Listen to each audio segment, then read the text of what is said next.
कांग्रेस का अपना काम है और सोनिया जी कह रही हैं तो बड़ी लीडर हैं। वोट से सरकार बनती है, वोट से सरकार गिरती है। देखिए, विपक्ष कल तक ये कहता था सरकार नहीं बनेगी, अब सरकार बन गई। अब कह रहा है कि लंगड़ी सरकार है, सरकार नहीं चलेगी। 5 साल जब सरकार चल जाएगी तब क्या कहेंगे।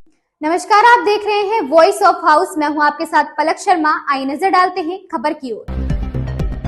यूपी के मंत्री और सुहेल देव भारतीय समाज पार्टी के संस्थापक राष्ट्रीय अध्यक्ष ओम प्रकाश राजभर ने कहा, नरेंद्र मोदी ने लोगों के लिए जो किया है उसके लिए लोगों ने उन्हें तीसरी बार अपना प्रधानमंत्री चुना। कल तक विपक्ष कहता था कि सरकार नहीं बनेगी, लेकिन सरकार बन गई। अब जब सरकार बन रही है तो कह रहे हैं कि यहाँ कटेगी टिकेगी नहीं। अब जब सरकार अपना कार्यकाल पूरा कर लेगी तब वे क्या कहेंगे। देखिए, जनता की सोच थी, जनता के लिए जो माननीय नरेंद्र मोदी जी ने किया है और जनता ने वोट दे करके माननीय नरेंद्र मोदी जी को तीसरी बार प्रधानमंत्री बनाने के लिए बहुमत दिया है। सर, आप खुश हैं? हम 100% खुश हमेशा रहते हैं, हम कभी ना खुश रहते ही नहीं हैं। सोनिया गांधी ने कहा है कि ये मोदी की नैतिक हार है, उनको इस्तीफा देना चाहिए और राहुल गांधी को लीडर ऑफ अपोजिशन बनाया जाए। देखिए, कांग्रेस का अपना काम है और सोनिया जी कह रही हैं तो बड़ी लीडर हैं। वोट से सरकार बनती है, वोट से सरकार गिरती है। एक वोट से अटल जी की सरकार गिरी थी, याद होगा। बहुमत मोदी जी के साथ है।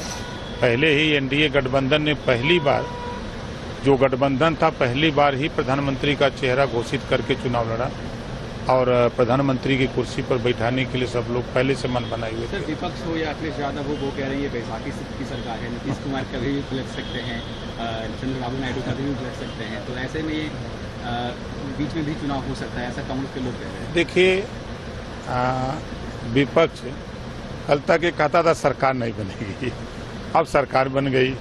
अब कह रहा है कि लंगड़ी सरकार है, सरकार नहीं चलेगी। 5 साल जब सरकार चल जाएगी तब क्या कहेंगे। विपक्ष का काम है, देखिए, लोग अपने मुद्दे से भटक गए हैं। विपक्ष के लोगों का काम होता है कि सरकार जो काम कर रही है उसमें कहीं अगर गलती हो रही है तो उसको एहसास कराना, ये गलत हो रहा है, ऐसे होना चाहिए, सुझाव देना। लेकिन अब लोग नैतिकता खो दिए हैं, बस सिर्फ विरोध एक मानसिकता बन गई है। आपने देखा, अयोध्या में भगवान राम का मंदिर बना, तब भी लोगों ने विरोध किया। तो ये विरोध इनका माध्यम है और दूसरा काम नहीं है। हम तो कह रहे हैं कि देश में जरूरत जिस बात की है उसके लिए क्यों नहीं बोलते।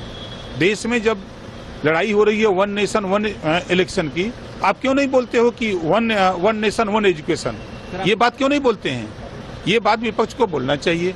आज देश में रोहिणी आयोग का गठन हुआ है ना, 27% आरक्षण को पूरे देश में बांट के देने के लिए, आप उस पर क्यों नहीं बोलते हो। विपक्ष में क्यों बैठे हो, किस बात के लिए बैठे हो, खाली ड्रामा बतियाते हो। जो चीजें नहीं हो रही हैं उन चीजों को बताओ कि ये आपने आयोग गठित किया, रिपोर्ट आई, आप उसको एहसास कराओ। आप बिना वजह का फिजूल की बात करते हो भाई। हम तो देखिए सिद्धांत की राजनीति करते हैं भैया।